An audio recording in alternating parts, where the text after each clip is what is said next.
Part 2 chapter 21 Arjun knows the truth about Manasvi's health. अब आगे मनस्वी वही बेंच पर बैठी रोए जा रही थी। उसे समझ नहीं आ रहा था कि कल तक तो सब कुछ ठीक था, लेकिन अचानक से ये सब कुछ क्या हो गया। मनस्वी जानती थी कि अर्जुन गलत नहीं था, वो अपनी बहन से बहुत प्यार करता है। उसकी जगह अगर कोई और भी होता तो ऐसे ही रिएक्ट करता, लेकिन फिर भी उसे अर्जुन के बिहेवियर से बहुत बुरा लग रहा था। मनस्वी को खुद भी नहीं पता था कि वो कब अर्जुन से इतना प्यार करने लगी थी। ऋषभ जल्दी से हॉस्पिटल आता है और रिसेप्शन से पूछकर जल्दी से आईसीयू की तरफ जाता है। खुशी को ठीक देखकर ऋषभ की सांस में सांस आती है। खुशी अभी दवाई की वजह से सो रही थी, इसलिए ऋषभ उसे डिस्टर्ब नहीं करता। ऋषभ अभय से पूछता है कि ये सब कैसे हुआ। अभय उसे एक्सीडेंट से लेकर हॉस्पिटल में जो कुछ भी हुआ सब कुछ बता देता है। ऋषभ, अर्जुन कहाँ है डैड? अभय, मैंने बड़ी मुश्किल से उसे घर भेजा है कुछ देर के लिए। ऋषभ, डैड मैं बस कुछ देर में आया, आप खुशी का ध्यान रखना। इतना कहकर ऋषभ जल्दी में वहां से निकल जाता है। ऋषभ को मनस्वी की फिक्र थी, क्योंकि वो अपने भाई के गुस्से से अच्छी तरह वाकिफ था। उसे डर था कि अर्जुन ने मनस्वी के साथ कुछ बुरा ना किया हो। ऋषभ घर पहुंचकर सबसे पहले गेस्ट हाउस की तरफ जाता है, लेकिन वो देखता है कि गेस्ट हाउस बाहर से बंद है, इसका मतलब मनस्वी यहाँ नहीं है। ऋषभ को मनस्वी हॉस्पिटल में भी कहीं दिखाई नहीं दी थी। ऋषभ जल्दी से घर के अंदर जाता है और सीधा अर्जुन के रूम में जाता है। अर्जुन ने नहाकर अभी कपड़े चेंज किए थे। अर्जुन ऋषभ को देखकर भाई आप कब आए और आप यहाँ क्यों हैं? आपको हॉस्पिटल में रुकना चाहिए था ना। ऋषभ बात को ना घुमाते हुए अर्जुन से पूछता है। मनस्वी कहाँ है अर्जुन? मनस्वी का नाम सुनते ही अर्जुन का चेहरा सख्त हो जाता है और उसकी आंखें गुस्से से लाल हो जाती है। अर्जुन, मुझे नहीं पता। ऋषभ, अर्जुन तूने उससे ऐसा क्या कहा था कि वो अभी तक घर नहीं आई? अर्जुन ऋषभ को वो सब बता देता है जो भी उसने मनस्वी से कहा था। ऋषभ, ये तूने क्या कर दिया अर्जुन? अर्जुन, मैंने कुछ गलत नहीं किया भाई। खुशी ने उसके लिए अपनी जान की परवाह नहीं की और उस लड़की ने उसे खून देने से भी मना कर दिया। ऋषभ बार बार अर्जुन को समझाने की कोशिश कर रहा था, लेकिन अर्जुन मनस्वी से इतना गुस्सा था कि वो बार मनस्वी को गलत बोले जा रहा था। अर्जुन, वो एक बहुत ही सेल्फिश और घटिया लड़की। इससे पहले कि अर्जुन कुछ और बोलता, एक थप्पड़ उसके गाल पर पड़ता है। अर्जुन मनस्वी के बारे में हद से ज्यादा गलत बोले जा रहा था, इसलिए ऋषभ अपने गुस्से को कंट्रोल नहीं कर पाया और उसने अर्जुन को थप्पड़ मार दिया। अर्जुन हैरान था, क्योंकि ऋषभ ने आज से पहले उससे कभी ऊंची आवाज में भी बात नहीं की थी। ऋषभ गुस्से से कहता है, बस अब एक और शब्द नहीं बोलेगा तू मनस्वी के बारे में। अर्जुन, लेकिन क्यों? उसने ब्लड देने से साफ मना कर दिया था भाई। ऋषभ, तुझे क्या लगता है कि उसने जानबूझकर ब्लड नहीं दिया? अर्जुन, ऑफ कोर्स उसने जानबूझकर ब्लड नहीं दिया, कोई डर की वजह से किसी को मरने के लिए कैसे छोड़ सकता है? ऋषभ, अब तेरा सच जानना बहुत जरूरी हो गया है। अर्जुन, कैसा सच? ऋषभ अर्जुन का हाथ पकड़कर अपने रूम में लेकर जाता है और अपने कबर्ड से कुछ कागज निकालता है। ऋषभ, तुझे क्या लगता है कि मनस्वी ने जानबूझकर ब्लड नहीं दिया? अरे वो किसी को ब्लड दे ही नहीं सकती। अर्जुन, क्यों नहीं दे सकती? ऋषभ अर्जुन के हाथ में वो पेपर रख देता है और थोड़ा गुस्से में कहता है, क्योंकि उसे ब्लड कैंसर है। अर्जुन बिल्कुल सुन्न रह जाता है। ऋषभ, और तुझे क्या लगता है कोई डोनर अचानक से हॉस्पिटल कैसे आ गया? आज खुशी मनस्वी की वजह से ठीक है। जब मनस्वी ने डॉक्टर को फोन किया था, उसके बाद डॉक्टर मदन की ऋषभ से बात हुई थी, तो उन्होंने बताया कि मनस्वी ने डोनर के नंबर लिए हैं और थोड़ी देर बाद ही ऋषभ के पास अभय का कॉल आया था कि ब्लड डोनर मिल गया है। ऋषभ अर्जुन को सारी बातें बताता है और कहता है, तू तो उससे प्यार करता है ना, तो तूने कैसे मान लिया कि मनस्वी जानबूझकर खुशी को ब्लड नहीं देना चाहती थी? इतना कहकर ऋषभ वहां से चला जाता है। भले ही ऋषभ को पता चल गया था अर्जुन और मनस्वी एक दूसरे से प्यार करते हैं, लेकिन मनस्वी अब उसकी बहुत अच्छी दोस्त थी और ऋषभ को उसकी बहुत परवाह भी थी। ऋषभ के जाने के बाद अर्जुन, जो कि वही जमा हुआ खड़ा था, अपने हाथ में पकड़े कागजों को देखता है। ये मनस्वी की टेस्ट रिपोर्ट थी जिसमें साफ साफ लिखा था कि मनस्वी को ब्लड कैंसर है। अर्जुन को कुछ समझ नहीं आ रहा था, तभी उसे अचानक से मनस्वी का ध्यान आता है। वो जल्दी से हॉस्पिटल की तरफ जाता है, उसे लगा मनस्वी वही होगी। लेकिन अर्जुन मनस्वी को पूरे हॉस्पिटल के गार्डन में ढूंढता है, लेकिन उसे मनस्वी कहीं नहीं मिलती। अर्जुन मनस्वी को फोन करता है, लेकिन मनस्वी का फोन बंद आ रहा था। अर्जुन को अब खुद पर गुस्सा आ रहा था कि क्यों वो मनस्वी को समझ नहीं पाया। अर्जुन को याद आता है कि कल कैसे मनस्वी ने डॉक्टर के लिए मना कर दिया था, अब उसे उसकी वजह समझ आ रही थी। अर्जुन ऋषभ को फोन करके हॉस्पिटल में रहने को कहता है और खुद मनस्वी को ढूंढने के लिए निकल जाता है। अर्जुन मनस्वी को ढूंढते हुए उसी रेस्टोरेंट के सामने आ जाता है जहां उसने फर्स्ट टाइम मनस्वी को देखा था। तभी अर्जुन को रेस्टोरेंट के सामने के पार्क में मनस्वी बैठी दिखाई देती है। अर्जुन जल्दी से कार पार्क करके मनस्वी के पास जाता है। मनस्वी अर्जुन को वहां देखकर हैरान हो जाती है। अर्जुन देखता है कि रोने की वजह से मनस्वी की आंखें सूज गई है और उसका पूरा चेहरा लाल हो गया था। अर्जुन मनस्वी के सामने घुटनों पर बैठ जाता है और मनस्वी के हाथों को पकड़कर कहता है dot dot dot dot dot dot dot dot I am sorry, मैं ऐसा कैसे सोच सकता हूँ कि तुम सेल्फिश हो। मनस्वी अर्जुन के पास ही बैठ जाती है और उसके हाथों को कसकर पकड़कर कहती है dot dot dot dot dot dot dot dot dot सारी मेरी गलती है, मैंने ही खुशी को खून देने से मना किया था। अर्जुन, तुमने मुझे सच क्यों नहीं बताया? अगर आज भाई ने मुझे नहीं बताया होता तो पता नहीं मैं तुम्हारे बारे में कितना गलत सोचता। मनस्वी को समझ आ जाता है कि ऋषभ ने अर्जुन को सब सच बता दिया। मनस्वी, क्या उन्होंने आपको मेरे बारे में सब बता दिया? अर्जुन, हाँ, और तुमने मुझे ये बात पहले क्यों नहीं बताई? क्या तुम मुझे इस काबिल भी नहीं समझती कि मैं इस हालत में तुम्हारा साथ दे सकूं? इतना कहते हुए अर्जुन की आंखें नम हो जाती है। मनस्वी अर्जुन का हाथ कसकर पकड़ लेती है और कहती है dot dot dot dot dot dot dot मैं बस आपको तकलीफ नहीं देना चाहती थी। इतना कहकर मनस्वी रोने लगती है। अर्जुन मनस्वी को कसकर गले लगा लेता है। मनस्वी भी अर्जुन को कसकर पकड़ लेती है। अर्जुन को जैसे ही याद आता है कि मनस्वी को ब्लड कैंसर है तो वो मनस्वी को और जोर से कसकर पकड़ लेता है, जैसे कि अगर उसने मनस्वी को छोड़ दिया तो वो उससे दूर चली जाएगी। अर्जुन कहता है तुम्हें कुछ नहीं होगा, मेरे होते हुए तुम्हें कुछ नहीं हो सकता, तुम बिल्कुल ठीक हो जाएगी। थोड़ी देर गले लगे रहने के बाद अर्जुन खुद को संभालता है, क्योंकि वो नहीं चाहता था कि मनस्वी को ये लगे कि वो कमजोर पड़ रहा है, क्योंकि अर्जुन दुखी ना हो इसलिए ही तो मनस्वी ने ये बात छुपा कर रखी थी। अर्जुन मनस्वी से अलग होता है और मनस्वी के आंसू पोंछ कर कहता है चलो। मनस्वी, कहा अर्जुन, तुम्हारी बेस्ट फ्रेंड हॉस्पिटल में है, उससे नहीं मिलोगी? ये सुनते ही मनस्वी के चेहरे पर स्माइल आ जाती है। चैप्टर 22 गलती की हेच तो सजा 2 मिलेगी। अब आगे अर्जुन की बात सुनकर मनस्वी के चेहरे पर स्माइल आ जाती है। अर्जुन मनस्वी को लेकर हॉस्पिटल आता है। मनस्वी जल्दी से हॉस्पिटल के अंदर चली जाती है। जैसे ही मनस्वी आईसीयू का दरवाजा खोलती है वो देखती है कि नीता वहां बैठी हुई है। नीता को देखते ही मनस्वी वही रुक जाती है, उसे लग रहा था कि ब्लड ना देने की वजह से नीता गुस्सा होगी। नीता मनस्वी को देखकर उसके पास आती है और कहती है अपनी दोस्त के पास नहीं जाओगी? मनस्वी उनकी बात सुनकर हैरान हो जाती है। नीता मनस्वी के चेहरे पर हैरानी देख लेती है, इसलिए वो कहती है ऋषभ ने हमें सब बता दिया है, सॉरी बेटा, हम सब ने तुम्हें गलत समझा। मनस्वी, आप सॉरी मत बोलिए आंटी। मनस्वी खुशी के पास जाकर बैठ जाती है। सिंघानिया हाउस। शुभम को पता चला कि किसी ने मनस्वी का एक्सीडेंट करवाने की कोशिश की थी। शुभम ने अपने आदमियों से उस इंसान के बारे में पता करने को कहा जिसने ये सब किया।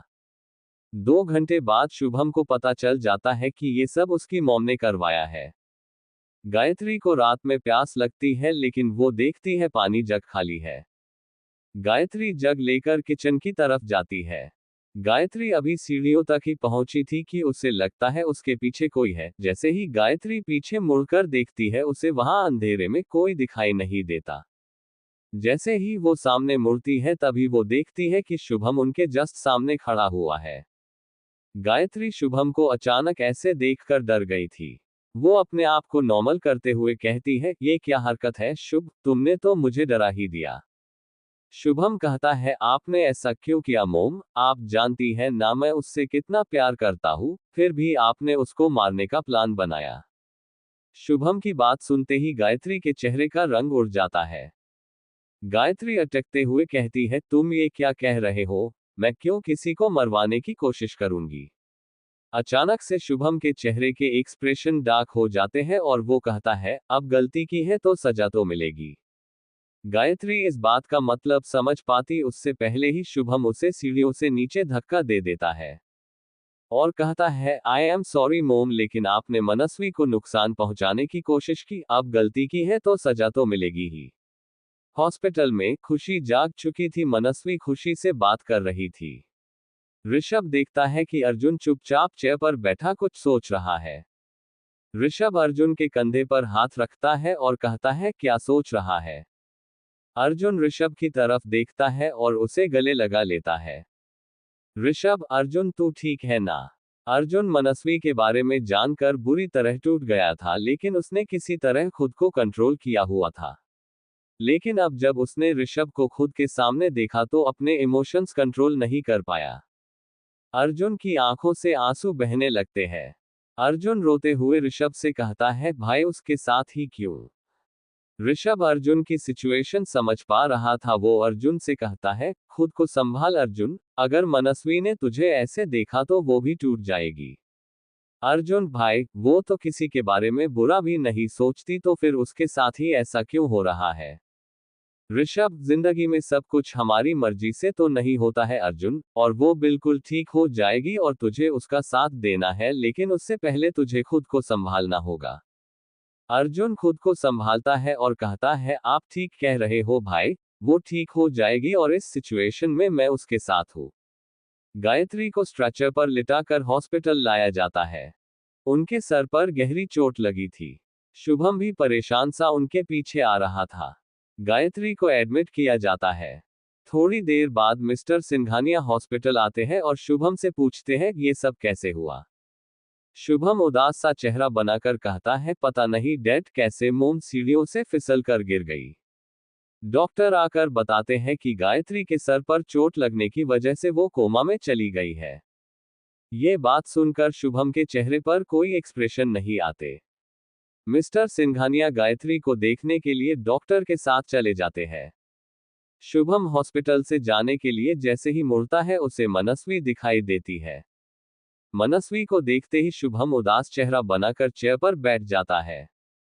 मनस्वी की नजर भी शुभम पर पड़ती है तो वो उसे हॉस्पिटल में देखकर हैरान रह जाती है। मनस्वी शुभम के पास जाकर उससे पूछती है कि वो यहाँ हॉस्पिटल में क्या कर रहा है।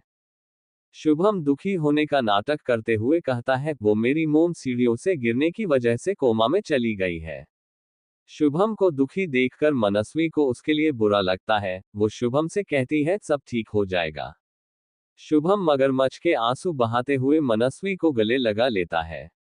मनस्वी को शुभम का उसे यूं गले लगाना अच्छा तो नहीं लग रहा था, लेकिन उसे लगता है कि शुभम अपनी मोम के लिए परेशान है, इसलिए वो उसे कुछ नहीं कहती। शुभम के चेहरे पर एक डेविल स्माइल आ जाती है। Chapter 23 Nidhi is back. अब आगे, मनस्वी शुभम को खुद से अलग कर ही रही थी कि तभी पीछे से किसी की आवाज आती है, तो अब यहाँ जाल बिछाया जा रहा है। मनस्वी को ये आवाज कुछ जानी पहचानी लगती है। वो जैसे ही पीछे मुड़ती है तो देखती है कि सुमन अपने दोनों हाथ फोल्ड करके खड़ी है और उसके बगल में ही निधि खड़ी हुई थी। नीता और अभय की मैरिज एनिवर्सरी के अगले दिन ही निधि के पापा की तबीयत खराब होने की वजह से उन्हें जाना पड़ा था। लेकिन जैसे ही उन दोनों को खुशी के एक्सीडेंट के बारे में पता चला तो वो दोनों फिर एक बार यहाँ थी। निधि, मानना पड़ेगा मनस्वी, तुम्हारी नजर हमेशा बड़े शिकार पर ही रहती है, इस बार फेमस सिंगर शुभम सिंघानिया। शुभम उन दोनों को अजीब नजरों से देखता है और कहता है, आपकी तारीफ निधि खुश होते हुए शुभम के पास जाती है और अपना हाथ आगे करते कहती है, मैं निधि। शुभम उसे इग्नोर करता है। शुभम उनसे कुछ कहता उससे पहले ही ऋषभ वहां आ जाता है और उन सब को देखकर कहता है, सुमन आंटी, निधि आप दोनों यहाँ। ऋषभ के आते ही निधि अपना बिहेवियर बदलते हुए कहती है, वो हमें खुशी के बारे में पता चला तो हम खुद को आने से रोक नहीं पाए। ऋषभ ओके। फिर ऋषभ मनस्वी को तरफ देखते हुए कहता है, मनस्वी खुशी तुम्हें बुला रही है। मनस्वी ऋषभ के साथ चली जाती है। निधि नफरत भरी नजरों से मनस्वी को जाते हुए देखती है, तभी उसकी नजर पास खड़े शुभम पर पड़ती है। निधि अपने चेहरे के एक्सप्रेशन चेंज करते हुए कहती है, मिस्टर सिंघानिया, ये लड़की कहीं से भी आपके लायक नहीं है। निधि की बात सुनकर शुभम के चेहरे के एक्सप्रेशन डार्क हो जाते हैं और वो निधि से कहता है, तो अब तुम मुझे बताओगी कि मेरे लिए क्या सही है और क्या गलत। बेहतर होगा अगर तुम अपने काम से काम रखो। इतना कहकर शुभम वहां से चला जाता है। 2 दिन बाद खुशी घर आ गई थी। मनस्वी पूरे दिन खुशी का ध्यान रखती वो ये भी भूल गई थी कि वो खुद भी बीमार है। मनस्वी खुशी के रूम की तरफ जा रही थी कि कोई उसका हाथ पकड़कर उसे रूम के अंदर खींच लेता है। मनस्वी चिल्लाने के लिए अपना मुंह खोलने ही वाली थी कि उसे एहसास होता है उसे अर्जुन ने अपने रूम में खींचा है। अर्जुन रूम को अंदर से लॉक कर देता है और मनस्वी को दीवार से लगाकर कहता है, ये सब क्या है मनु? मनस्वी, आप किस बारे में बात कर रहे हैं? अर्जुन, तुम अपना ध्यान क्यों नहीं रख रही? मनस्वी, वो मैं खुशी। अर्जुन मनस्वी के गालों पर बड़े प्यार से अपना हाथ रखता है और कहता है, खुशी का ख्याल रखने के लिए हम सब है ना, तुम्हें अपना ख्याल रखना चाहिए। मनस्वी, वो अभी बीमार है। अर्जुन, वो कुछ दिनों में ठीक हो जाएगी मनस्वी, लेकिन तुम्हारा क्या? इतना कहकर अर्जुन उदास हो जाता है। मनस्वी कहती है, मैं बिल्कुल ठीक हो जाऊंगी क्योंकि मेरे ख्याल रखने के लिए आप जो मेरे साथ है। इतना कहकर मनस्वी अर्जुन के गले लग जाती है। अर्जुन भी मनस्वी को कसकर अपनी बाहों में भर लेता है। थोड़ी देर बाद अर्जुन को अपनी शर्ट पर कुछ गीला गीला महसूस होता है। अर्जुन मनस्वी को खुद से अलग करता है और देखता है कि मनस्वी की आंखों से आंसू बहे जा रहे हैं। अर्जुन परेशान हो जाता है और मनस्वी के आंसू पोंछते हुए कहता है, क्या हुआ, तुम रो क्यों रही हो? मनस्वी भरे गले से कहती है, पहले मुझे मरने का बिल्कुल भी डर नहीं था, लेकिन जब से मैं आपसे मिली हूँ मैं जीना चाहती हूँ। मैंने बहुत कोशिश की ताकि आपसे दूर रह सकूं, लेकिन मैं नहीं रह पाई। अर्जुन, तुम ये कैसी बातें कर रही हो? तुम्हें कुछ नहीं होगा समझी, और तुम मुझसे दूर जाने के बारे में सोच भी कैसे सकती हो? खबरदार अगर फिर से मुझसे दूर जाने की बात की तो। इतना कहकर अर्जुन मनस्वी को फिर से गले लगा लेता है। निधि अपने रूम के बैठी ऋषभ को अपने प्यार में फंसाने के तरीके ढूंढ रही थी कि तभी उसके फोन पर किसी की कॉल आती है। कॉलर आईडी देखकर निधि के चेहरे का रंग उड़ जाता है। वो जल्दी से उठकर अपने रूम का दरवाजा लॉक करती है और फोन उठाती है। निधि धीरे से कहती है, तुमने मुझे फोन क्यों किया है? फोन के दूसरी तरफ से एक लड़के की आवाज आती है, तुम्हें तो पता ही होगा कि आज से 3 साल पहले तुम्हारे लिए मैंने क्या काम किया था। अगर तुम चाहती हो कि मैं तुम्हारी सच्चाई किसी को ना बताऊं तो चुपचाप 5 लाख रेडी रखो। निधि परेशान होते हुए कहती है, लेकिन मैं पिछले 3 सालों में तुम्हें 30 लाख से ज्यादा दे चुकी हूँ, अब मैं फिर से 5 लाख कहाँ से लाऊंगी? फोन के दूसरे तरफ से आवाज आती है, अगर तुम्हारे पास नहीं है तो मैं सारे सबूत के साथ उस लड़के को सच बता देता हूँ, वो मुझे सबूत के बदले 5 लाख तो दे ही देगा। निधि का चेहरा पीला पड़ जाता है, जैसे किसी ने उसकी दुखती रग को दबा दिया हो। निधि कहती है, तुम्हारे पैसे तुम्हें 3 दिन में मिल जाएंगे, लेकिन इसके बदले मुझे वो सबूत चाहिए। लड़का कहता है, ओक डन। इतना कहकर फोन कट जाता है। निधि गुस्से से फोन को बेड पर फेंकते हुए कहती है, अब ये 2 कौड़ी का लड़का मुझे ब्लैकमेल करेगा। निधि गुस्से में अपना सामान इधर उधर फेंकती है। निधि अपने आप से बात करते हुए कहती है, नो निधि, तुझे आराम से काम करना होगा। अगर उसने ऋषभ को सब सच बता दिया तो तेरी आज तक की सारी मेहनत बेकार हो जाएगी और तेरा सिंह मैंशन पर राज करने का सपना बस सपना बनकर ही रह जाएगा। Chapter 24 engagement. अब आगे। अगले दिन मनस्वी अर्जुन के साथ हॉस्पिटल आई थी। डॉक्टर से बात करने के बाद दोनों हॉस्पिटल से बाहर आते हैं। अर्जुन तुम यही रुको, मैं कार लेकर आता हूँ। इतना कहकर अर्जुन कार लेने चला जाता है और मनस्वी वही हॉस्पिटल के बाहर खड़ी रहती है। तभी मनस्वी की नजर हॉस्पिटल से बाहर आती एक लड़की पर पड़ती है। उस लड़की को देखकर मनस्वी हैरान रह जाती है और खुद से ही कहती है, क्या ये अमायरा है?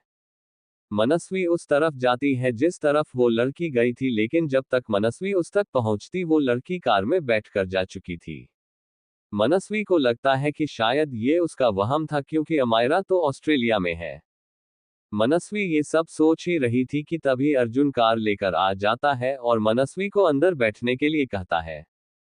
मनस्वी ड्राइवर सीट के पास वाली सीट पर आकर बैठ जाती है। अर्जुन, मैंने तुम्हें वहां खड़े होने को कहा था ना, तो तुम यहां क्यों आ गई? मनस्वी, सॉरी। इतना कहकर मनस्वी अपनी सीट बेल्ट लगाने लगती है, लेकिन उससे नहीं लग रही थी।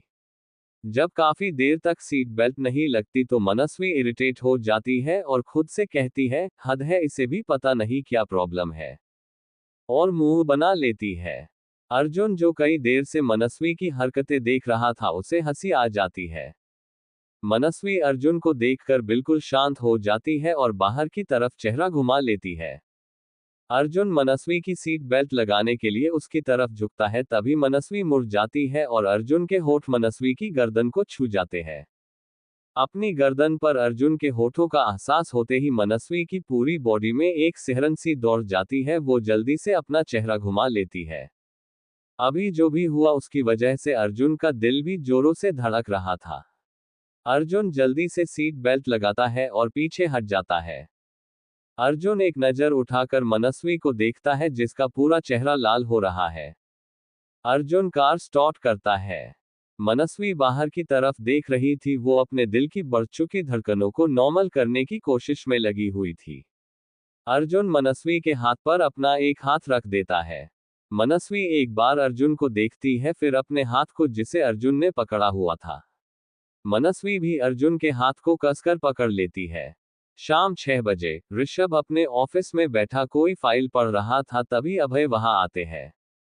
अभय ऋषभ को फाइल पढ़ते देख कहते हैं, ऑफिस टाइम खत्म हो चुका है, कब तक काम करने का इरादा है तुम्हारा? ऋषभ अभय को देखकर अपनी फाइल टेबल पर रखता है और कहता है, बस ये फाइल देख लूं। अभय, आज सनशाइन होटल में मिस्टर त्रिवेदी ने पार्टी ऑर्गेनाइज की है, मैं किसी जरूरी काम की वजह से नहीं जा पाऊंगा, तो तुम उस पार्टी को अटेंड कर लेना। Rishabh, okay dad.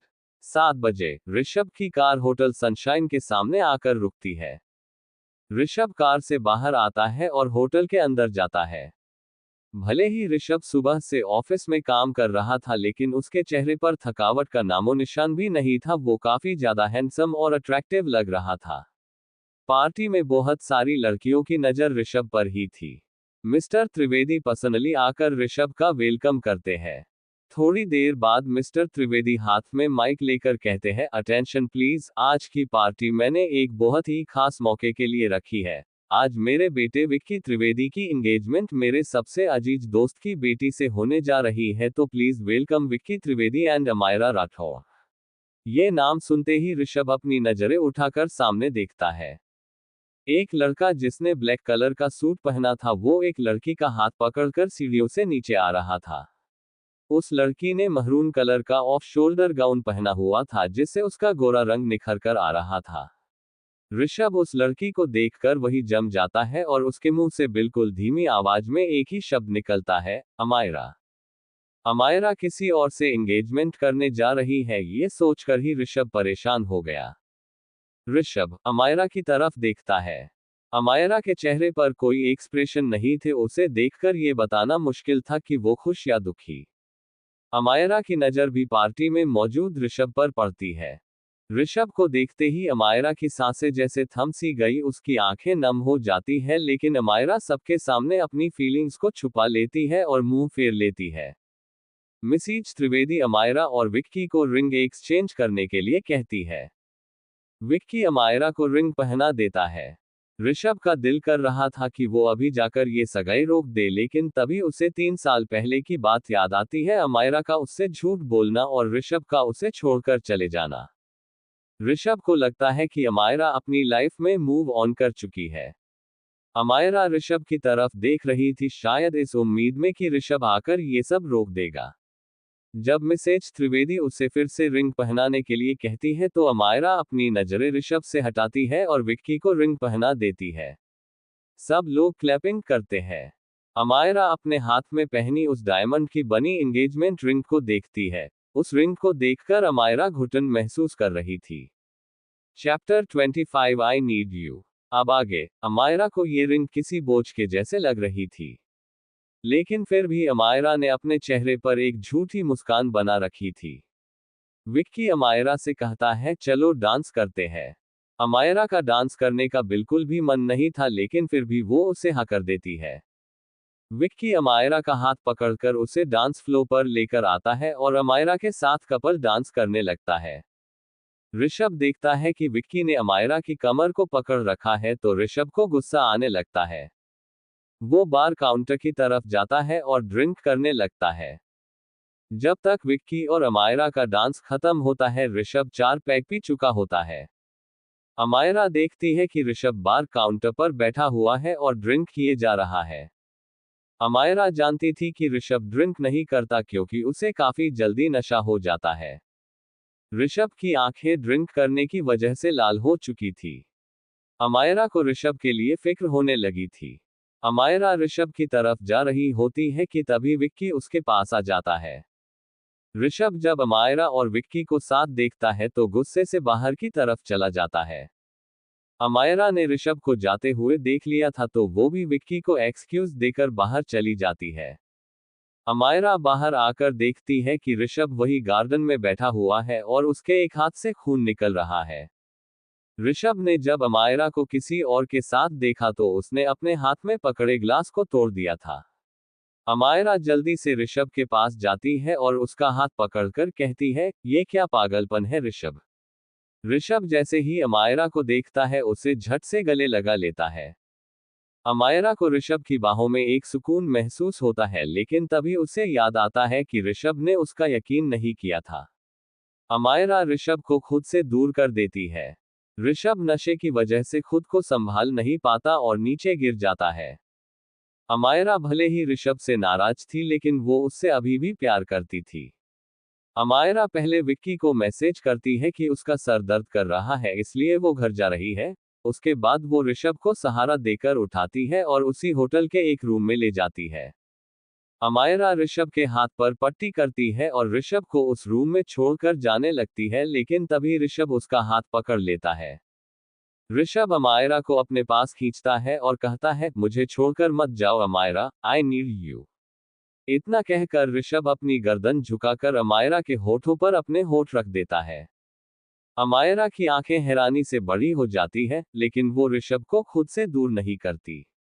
ऋषभ को याद आता है कि कैसे विक्की ने अमायरा की कमर को पकड़ रखा था। ये याद आते ही ऋषभ की सॉफ्ट किस पैशनेट किस में बदल जाती है। अमायरा को अब सांस लेने में प्रॉब्लम होने लगी थी, लेकिन ऋषभ उससे दूर होने का नाम ही नहीं ले रहा था। अमायरा ऋषभ की चेस्ट पर अपने हाथ रखकर अपनी पूरी ताकत के साथ ऋषभ को धक्का देती है, जिससे ऋषभ अमायरा से अलग हो जाता है। अमायरा लंबी लंबी सांसें लेने लगती है। ऋषभ अपने घुटनों पर बैठ जाता है और अमायरा के हाथों को पकड़कर कहता है, प्लीज वापस आ जाओ अमायरा, मैं तुम्हारे बिना नहीं रह सकता। अमायरा चुपचाप खड़ी ऋषभ की बातें सुन रही थी। ऋषभ अब भी उससे प्यार करता है, ये जानकर उसके चेहरे पर एक सुकून था। ऋषभ, मैं तुम्हें कुछ नहीं कहूंगा, मैं उस रात को भूल जाऊंगा, लेकिन प्लीज मेरी लाइफ में वापस आ जाओ। अमायरा के चेहरे पर अब तक जो सुकून था वो अब दर्द में बदल गया था। उसकी आंखें नम हो गई थी। अमायरा अपने मन में कहती है, क्या इन्हें अब भी यही लगता है कि मैंने इन्हें धोखा दिया था। अमायरा अपने हाथों को ऋषभ के हाथों से छुड़ा लेती है और उस रूम से बाहर चली जाती है। ऋषभ अमायरा का नाम लेते हुए वही फर्श पर सो जाता है। सुबह 4 बजे मनस्वी अपने रूम में सो रही थी। मनस्वी अर्जुन के जिद करने पर उसके पास वाले रूम में शिफ्ट हो गई थी, क्योंकि अर्जुन नहीं चाहता था कि मनस्वी अब गेस्ट हाउस में अकेली रहे। वो उसे अपनी नजरों के सामने रखना चाहता था। किसी चीज के गिरने की आवाज से मनस्वी की आंख खुलती है। मनस्वी देखती है कि उसके बेड के पास कोई शख्स खड़ा है। अंधेरे की वजह से मनस्वी उसका चेहरा नहीं देख पा रही थी। मनस्वी को लगता है कि ये कोई चोर है, इसलिए वो चिल्लाने के लिए अपना मुंह खोलती ही है कि वो शख्स अपने एक हाथ से मनस्वी का मुंह बंद कर देता है। मनस्वी डर जाती है। तभी रूम की लाइट ऑन होती है और मनस्वी उस शख्स का चेहरा देखकर हैरान हो जाती है और कहती है, आप। चैप्टर 2016 टिगड़ा। अब आगे, मनस्वी उस शख्स का चेहरा देखकर हैरान रह जाती है। मनस्वी, अर्जुन आप इस वक्त यहाँ क्या कर रहे हैं? अर्जुन मनस्वी के चेहरे से अपना हाथ हटाता है। अर्जुन, बस तुम्हें देखने आया था। मनस्वी, इस वक्त कौन किसी को देखता है? फिर मनस्वी की नजर अर्जुन के कपड़ों पर पड़ती है। अर्जुन ने फॉर्मल कपड़े पहन रखे थे, जैसे कि उसे कहीं जाना हो। मनस्वी, आप कहीं जा रहे हैं क्या? अर्जुन, हाँ, 1 घंटे बाद मेरी फ्लाइट है, मैं 1 वीक के लिए आउट ऑफ कंट्री जा रहा हूँ। मनस्वी, और आप मुझे अब बता रहे हैं? अर्जुन मनस्वी को अपने पास खींचकर गले लगा लेता है और कहता है, आई एम सॉरी, मुझे खुद याद नहीं था। मनस्वी, ओके। अर्जुन मनस्वी को खुद से अलग करता है और कहता है, अब मुझे एयरपोर्ट के लिए निकलना होगा। मनस्वी का उदास चेहरा देखकर अर्जुन कहता है, अगर तुम ऐसे करोगी तो मैं नहीं जा पाऊंगा। मनस्वी अपने फेस को ठीक करती है और कहती है, ओके, अब आप जाओ वरना फ्लाइट मिस हो जाएगी। अर्जुन मनस्वी को गले लगाता है और उसके माथे पर किस करके कहता है, अपना ख्याल रखना और 2 दिन बाद तुम्हें चेकअप के लिए हॉस्पिटल जाना है, ये याद रखना। मनस्वी अर्जुन के गाल पर किस करती है और कहती है, आप भी अपना ध्यान रखना। अर्जुन एयरपोर्ट के लिए निकल जाता है। मनस्वी को नींद नहीं आ रही थी, इसलिए वो जॉगिंग के लिए चली जाती है। मनस्वी घर से बाहर निकली ही थी कि वो देखती है कि निधि किसी लड़के को कुछ दे रही है। मनस्वी उस तरफ जाती है तो उसे निधि की आवाज सुनाई देती है। निधि कह रही थी, अब मैंने तुम्हें पैसे दे दिए हैं, अब मुझे वो सारे प्रूफ दो। लड़का हंसते हुए कहता है, तुमने मुझे बेवकूफ समझा है क्या? 3 साल पहले तूने जो किया था उसके प्रूफ मैं तुझे नहीं दूंगा, तू बस टाइम टाइम पर पैसों से मेरा मुंह बंद करवाती रहना। मनस्वी निधि की बातों का मतलब समझने की कोशिश कर रही थी। ब्रेकफास्ट करने के बाद मनस्वी खुशी के साथ कॉलेज चली जाती है। आज प्रोफेसर नहीं आए थे, इसलिए खुशी क्लास में बैठकर अपना फोन चला रही थी। तभी खुशी के एक्सप्रेशन बदल जाते हैं और वो कहती है, वो ऐसा कैसे कर सकती है? मनस्वी, क्या हुआ, किसने क्या कर दिया? खुशी मनस्वी को न्यूज दिखाती है। मनस्वी खुशी के फोन में देखती है। उसमें विक्की और अमायरा की सगाई की न्यूज थी। ये देखकर मनस्वी भी हैरान हो जाती है कि अमायरा ने किसी और से सगाई कर ली। खुशी, मुझे 3 साल पहले लगा था कि शायद कोई गलतफहमी हुई होगी, लेकिन देखो इन्होंने तो सगाई कर ली। मनस्वी को 3 साल पहले की बात सुनकर निधि की बातें याद आ जाती है जो उसने आज सुबह सुनी थी। मनस्वी को निधि में कुछ गड़बड़ लगती है। वो खुशी को आज सुबह की बातें बताती है तो खुशी को भी निधि पर शक होता है। मनस्वी, अगर निधि ने कुछ किया था कि तो हमें उसे एक्सपोज करके अमायरा और ऋषभ जी का पैचअप करवाना होगा। खुशी, हाँ, लेकिन हम निधि को कैसे एक्सपोज करेंगे? मनस्वी, हमें निधि पर नजर रखनी होगी, वो कुछ न कुछ तो जरूर करेगी और निधि पर नजर रखने के लिए हमें किसी की हेल्प लेनी पड़ेगी। खुशी, लेकिन कौन करेगा हमारी हेल्प? मनस्वी कुछ सोचकर कहती है, प्रतीक। खुशी, बिल्कुल भी नहीं। थोड़ी देर बाद खुशी, प्रतीक और मनस्वी कॉलेज के पास वाले कैफे में बैठे हुए थे। प्रतीक खुशी को देखकर कहता है, तो इसलिए तुमने मुझे यहाँ बुलाया था? खुशी, हाँ। जब खुशी ने प्रतीक को फोन करके एजेंट मिलने के लिए कैफे बुलाया तो प्रतीक काफी खुश हो गया था, लेकिन यहाँ आने के बाद पता चला कि क्या बात है। मनस्वी, तो बताओ तुम हमारी हेल्प करोगे या नहीं? प्रतीक कुछ नहीं कहता। खुशी मासूम सा चेहरा बनाकर कहती है, प्लीज, किसी के प्यार का सवाल है। प्रतीक खुशी के लिए हाँ कर देता है। मनस्वी, ओके डन। प्रतीक, हम हमारी टीम का कुछ नाम रखे। मनस्वी, हम किसी मिशन पर नहीं जा रहे जो टीम का नाम रखे।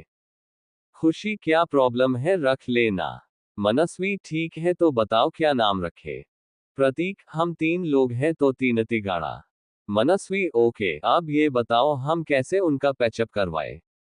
प्रतीक, एक काम करते हैं, हम उन्हें कोल्ड रूम में बंद कर देते हैं, जिससे दोनों को पास आना ही पड़ेगा और अगर वो बात करेंगे तो शायद प्रॉब्लम सॉल्व हो जाए।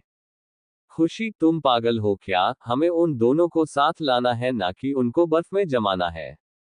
प्रतीक, पहले मेरी पूरी बात तो सुन लो। हम कोल्ड रूम का टेम्परेचर कम रखेंगे।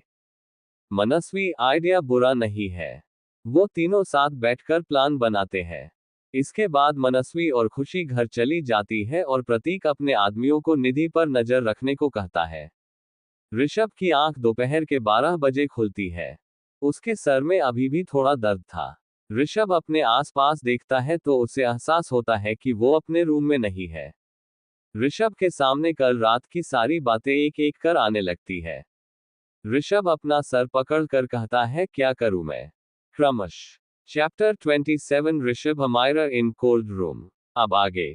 ऋषभ कुछ देर वही बैठा कुछ सोचता रहता है। फिर वो वहां से निकलकर अपने ऑफिस चला जाता है। न्यूयॉर्क में अर्जुन होटल पहुंचकर अपने रूम की तरफ जा रहा था कि तभी उसे वहां काव्या दिखाई देती है। काव्या अर्जुन के पास आकर उसे हेलो बोलती है, लेकिन अर्जुन उसे इग्नोर करके अपने रूम में चला जाता है। अर्जुन के जाते ही काव्या एक डेविल स्माइल करके कहती है, कब तक भागोगे अर्जुन? कभी तो मेरे पास आना ही पड़ेगा, और अब तो पूरे 7 दिन है मेरे पास तुम्हें अपना बनाने के लिए। अगले दिन खुशी ऋषभ को लेकर कोल्ड रूम वाली जगह पहुंच जाती है। मनस्वी और प्रतीक ने अमायरा की असिस्टेंट निया को अपनी तरफ कर लिया था, इसलिए निया भी अमायरा को लेकर वहां आ जाती है। ऋषभ, खुशी तू मुझे बताएगी भी कि हम यहाँ क्यों आए हैं? खुशी, भाई थोड़ी देर रुको, आपको खुद पता चल जाएगा। खुशी ऋषभ को कोल्ड रूम में लेकर जाती है और खुद कॉल का बहाना करके बाहर आ जाती है। ऋषभ उस रूम में इधर उधर घूमने लगता है, लेकिन तभी वो किसी से टकरा जाता है। ऋषभ देखता है कि उसके सामने अमायरा खड़ी हुई है।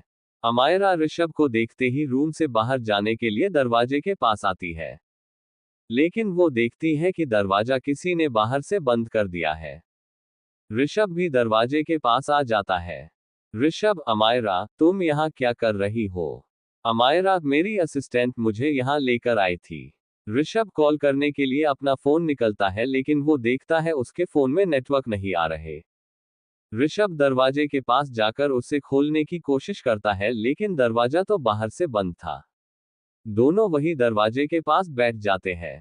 दोनों एक दूसरे से बहुत कुछ कहना चाहते थे, लेकिन कह नहीं पा रहे थे। बाहर प्रतीक, खुशी और निया बैठे हुए थे। निया प्रतीक को पटाने की कोशिश कर रही थी। खुशी को ये सब देखकर गुस्सा आ रहा था। खुशी को ज्यादा गुस्सा तो इस बात पर आ रहा था कि प्रतीक निया से हंस हंस कर बातें कर रहा है। वो दोनों खुशी को ऐसे इग्नोर कर रहे थे जैसे वो यहाँ मौजूद है ही नहीं। जब खुशी के गुस्से की हद पार हो गई तो वो प्रतीक का हाथ पकड़कर उसे दूसरी तरफ ले जाने की कोशिश करती है और निया की तरफ देखकर कहती है, हमारे पीछे मत आना। दूसरी तरफ आने के बाद प्रतीक कहता है, क्या हुआ? तुम मुझे यहाँ क्यों लेकर आए? खुशी, तुम्हें समझ नहीं आ रहा कि निया तुम्हारे साथ क्या करने की कोशिश कर रही है और तुम उससे हंस हंस कर बातें कर रहे हो। प्रतीक, ओह, तो तुम्हें मेरा निया के साथ बात करना पसंद नहीं आया? खुशी झेपते हुए कहती है, नहीं, मुझे क्या प्रॉब्लम होगी तुम्हारे निया के साथ बात करने से? मैं तो बस तुम्हारे भले के लिए कह रही थी कि वो तुम्हारे लिए सही नहीं है। प्रतीक, अच्छा, और तुम्हें ऐसा क्यों लगता है? मुझे तो निया अच्छी लड़की लगी, सुंदर भी है, इंटेलिजेंट भी है। खुशी, तुम उससे दूर रहो, समझे? इतना कहकर खुशी वहां से जाने लगती है। प्रतीक पीछे से कहता है, लेकिन इसकी वजह तो बताओ कि मैं ऐसा क्यों करूं? खुशी कोई जवाब नहीं देती और चली जाती है। प्रतीक के चेहरे पर स्माइल आ जाती है और वो कहता है, पागल लड़की। ऋषभ और अमायरा एक साथ बोलते हैं। वो दोनों एक दूसरे की तरफ देखते हैं और चुप हो जाते हैं। अमायरा, पहले आप बोलिए। ऋषभ, नहीं, पहले तुम बोलो। कई देर तक दोनों पहले तुम करते रहते हैं। अमायरा, तुम बोल रहे हो पहले बस। ऋषभ, तुम ऑस्ट्रेलिया से वापस कब आए? अमायरा, 1 वीक पहले। ऋषभ देखता है अमायरा सर्दी लगने की वजह से सिकुड़ कर बैठी है। ऋषभ अपना कोट निकालकर अमायरा की तरफ बढ़ा देता है।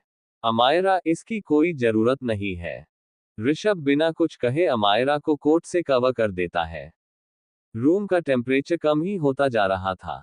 अब ऋषभ को भी ठंड लगने लगी थी। अमायरा, अगर हम ऐसे ही दूर दूर बैठे रहे तो यही जम जाएंगे। इतना कहकर अमायरा ऋषभ के करीब आकर बैठ जाती है। ऋषभ भी अमायरा को खुद से सटा लेता है। ऋषभ अमायरा के हाथ में जब सगाई की अंगूठी देखता है तो उसे अपने दिल में दर्द महसूस होता है। ऋषभ, कॉन्ग्रेचुलेशन अमायरा। अमायरा ऋषभ की तरफ देखती है। ऋषभ की आंखें नम थी और वो उसके हाथ की तरफ देख रहा था। अमायरा अपने हाथ से उस रिंग को निकाल देती है और कहती है, वो मेरे डैड की तबीयत ठीक नहीं है और वो मेरी शादी देखना चाहते हैं। अमायरा ने ये सब ऐसे कहा था जैसे वो ऋषभ को सफाई दे रही हो। ऋषभ को ये जानकर कुछ सुकून मिला कि अमायरा ने ये सगाई अपनी मर्जी से नहीं की है। रूम का टेम्परेचर कम ही होता जा रहा था। अमायरा और ऋषभ और करीब हो जाते हैं। ऋषभ की सांसें अमायरा के चेहरे पर पड़ रही थी। अमायरा का करीब होना अब ऋषभ को बेचैन करने लगा था। अमायरा ऋषभ की तरफ देखती है तो दोनों की आंखें एक दूसरे से मिल जाती है। दोनों सारी पुरानी बातें भूलकर एक दूसरे की आंखों में खो गए। ऋषभ अमायरा के चेहरे पर आ रहे बालों को पीछे करता है। ऋषभ अमायरा की तरफ अपना चेहरा बढ़ाने लगता है। अमायरा अपनी आंखें बंद कर लेती है। चैप्टर 28 3 साल पहले। अब आगे, अमायरा अपनी आंखें बंद कर लेती है। ऋषभ अमायरा के कान के पास जाकर धीरे से कहता है, क्या हम हमारे रिश्ते को एक मौका नहीं दे सकते? अमायरा अपनी आंखें खोल लेती है और ऋषभ से दूर हट जाती है। अमायरा, जिस रिश्ते में एक दूसरे पर यकीन ना हो उस रिश्ते का ना होना ही बेहतर है। ऋषभ कुछ कह पाता उससे पहले ही दरवाजा खुल जाता है और अमायरा बाहर चली जाती है। काफी वक्त हो गया था इसलिए खुशी ने एक गार्ड को कहकर दरवाजा खुलवा दिया। खुशी और प्रतीक छुपकर उन दोनों को बाहर आते हुए देखते हैं। ऋषभ और अमायरा दोनों के ही चेहरे पर कोई एक्सप्रेशन नहीं थे। खुशी इन दोनों को तो देखकर लग ही नहीं रहा कि इनका पैचअप हुआ है या झगड़ा। प्रतीक, पता नहीं। खुशी घर आकर ऋषभ की नजरों से बच रही थी क्योंकि अगर ऋषभ उससे पूछ लेता तो उसके पास कोई जवाब नहीं था। मनस्वी अपने रूम में बैठी अर्जुन को कॉल करने की कोशिश कर रही थी लेकिन कॉल नहीं लग रहा था। मनस्वी बालकनी में आकर बैठ जाती है तभी वो देखती है कि निधि छुपते छुपाते घर से बाहर जा रही है। मनस्वी जल्दी से घर के बाहर आती है और निधि की नजरों से बचकर उसका पीछा करने लगती है। मनस्वी देखती है कि निधि आज फिर से उसी लड़के से मिलने आई है और उसे पैसे दे रही है। मनस्वी अपना फोन निकालकर उन दोनों की फोटो क्लिक कर लेती है और वहां से चली जाती है। अपने रूम में जाकर मनस्वी प्रतीक को कॉल करती है और कहती है, मैं तुम्हें एक लड़के की फोटो सेंड कर रही हूँ, तुम उसका पता लगाओ और उससे पता करने की कोशिश करो कि 3 साल पहले क्या हुआ था। प्रतीक ओके बोलकर फोन काट देता है। ऋषभ अपने रूम में बैठा आज उसके और अमायरा के बीच जो हुआ उसके बारे सोच रहा था। ऋषभ खुद से बात करते हुए कहता है, क्या मैंने 3 साल पहले अमायरा पर यकीन न करके गलती की थी? लेकिन मैंने अमायरा को खुद देखा था उस हाल में। ऋषभ यही सब सोच सोचकर परेशान हुए जा रहा था। ऋषभ को मनस्वी की कही बात याद आती है, कई बार जो दिखता है वैसा नहीं होता, कई बार हम वही देखते हैं जो लोग हमें दिखाना चाहते हैं। ऋषभ डिसाइड करता है कि वो एक बार पता लगाने की कोशिश करेगा कि सच क्या है। ऋषभ किसी को कॉल करके कुछ पता करने को कहता है। अमायरा टेरेस पर बैठी अपनी आंखों में आंसू लिए आसमान में देखे जा रही थी। उसके कानों में ऋषभ की आवाज गूंज रही थी, क्या हम हमारे रिश्ते को एक और मौका नहीं दे सकते? अमायरा रोते हुए खुद से कहती है, उसने मुझ पर भरोसा नहीं किया था तो वो क्यों वापस आना चाहता है मेरी जिंदगी में, लेकिन इस बार मैं उसे खुद को हट नहीं करने दूंगी। अगले दिन खुशी, मनस्वी और प्रतीक फिर से कॉलेज के सामने वाले रेस्टोरेंट में बैठे हुए थे। मनस्वी, कुछ पता चला? प्रतीक मनस्वी की तरफ अपना फोन बढ़ा देता है। मनस्वी, क्या है इसमें? प्रतीक, सच्चाई। खुशी और मनस्वी फोन में देखती है। थोड़ी देर बाद मनस्वी के चेहरे पर हैरानी के भाव थे, वही खुशी का चेहरा गुस्से से लाल हो रहा था। खुशी गुस्से से कहती है, उस निधि की हिम्मत कैसे हुई ये सब करने की? मुझे पहले ही वो पसंद नहीं थी लेकिन वो इस हद तक गिर सकती है ये मुझे नहीं पता था। मनस्वी खुशी को शांत करने की कोशिश करते हुए कहती है, तू रिलैक्स हो जा और हमें जल्दी से जल्दी ऋषभ जी को इस बारे में बता देना चाहिए। खुशी, हाँ। मनस्वी ऋषभ को फोन करके वही रेस्टोरेंट में आने को कहती है। 1 घंटे बाद ऋषभ वहां आ जाता है। ऋषभ देखता है कि वहां मनस्वी के साथ खुशी और एक लड़का बैठा हुआ था। ऋषभ, क्या हुआ मनस्वी, तुमने मुझे ऐसे यहाँ क्यों बुलाया? मनस्वी पहले ऋषभ को बैठने को कहती है। मनस्वी, मुझे आपको 3 साल पहले जो हुआ उसके बारे में कुछ बताना है। ऋषभ प्रतीक की तरफ देखता है। मनस्वी, ये प्रतीक है हमारा दोस्त और इसे सब कुछ पता है। ऋषभ, ओके। मनस्वी ऋषभ को फोन देती है।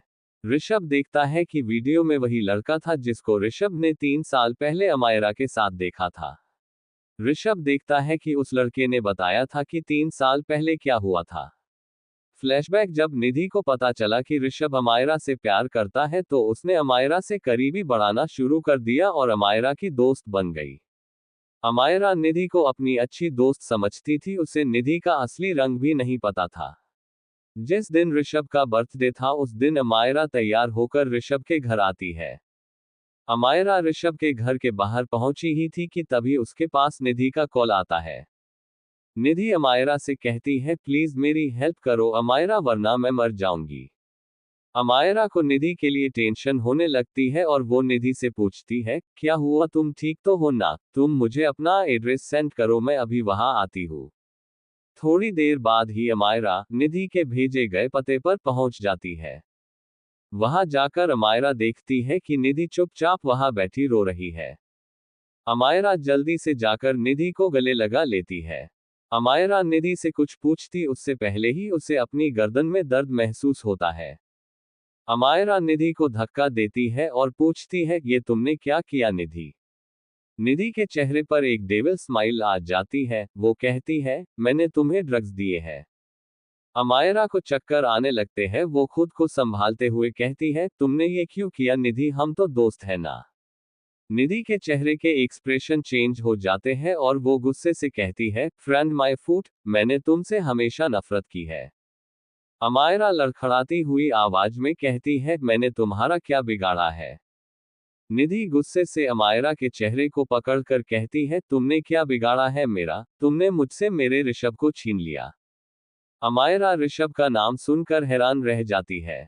निधि आगे कहती है, मैंने तुमसे दोस्ती इसलिए की ताकि तुम्हें ऋषभ से दूर कर पाऊं।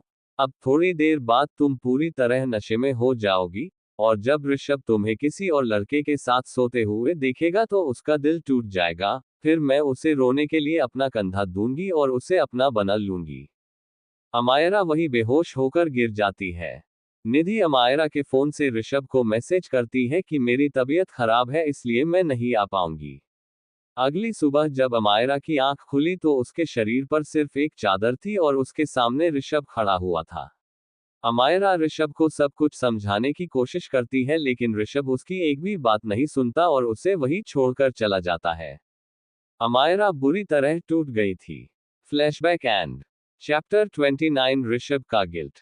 अब आगे, ये सब सुनकर ऋषभ जड़ सा जम गया। उसके दिल में सब तरह की फीलिंग्स एक साथ आ रही थी, निधि पर गुस्सा, अपनी की गई हरकत पर गिल्ट। ऋषभ को कुछ समझ ही नहीं आ रहा था कि वो क्या करे। खुशी ऋषभ के कंधे पर हाथ रखकर कहती है, भाई आप ठीक है ना? ऋषभ फोन को टेबल पर रखता है और बिना कुछ बोले रेस्टोरेंट से बाहर निकल जाता है। खुशी भी ऋषभ के पीछे जाने लगती है लेकिन मनस्वी उसे रोक लेती है और कहती है, उन्हें कुछ टाइम अकेला रहने दो। खुशी वापस अपनी जगह पर बैठ जाती है। न्यूयॉर्क में इस वक्त सुबह के 4 बज रहे थे। अर्जुन अपने रूम में बैठा मनस्वी की फोटो देख रहा था जो उसने चुपके से क्लिक थी जब वो लोग वाटरफॉल देखने गए थे। अर्जुन को मनस्वी की बहुत याद आ रही थी लेकिन मनस्वी का फोन नहीं लग रहा था। अर्जुन टाइम देखता है, सुबह के 4 बज गए हैं तो उठकर तैयार होने चला जाता है। ऋषभ शहर से बाहर आ गया था। वहां दूर दूर तक सब कुछ सुनसान था।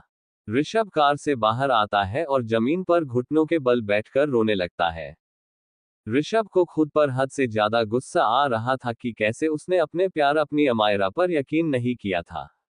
उस दिन गलत तो अमायरा के साथ हुआ था, उस वक्त अमायरा को उसकी कितनी जरूरत होगी, लेकिन उसने क्या किया, उसने अमायरा से सच्चाई जानने की कोशिश तक नहीं की और उससे अपने सारे रिश्ते तोड़ दिए।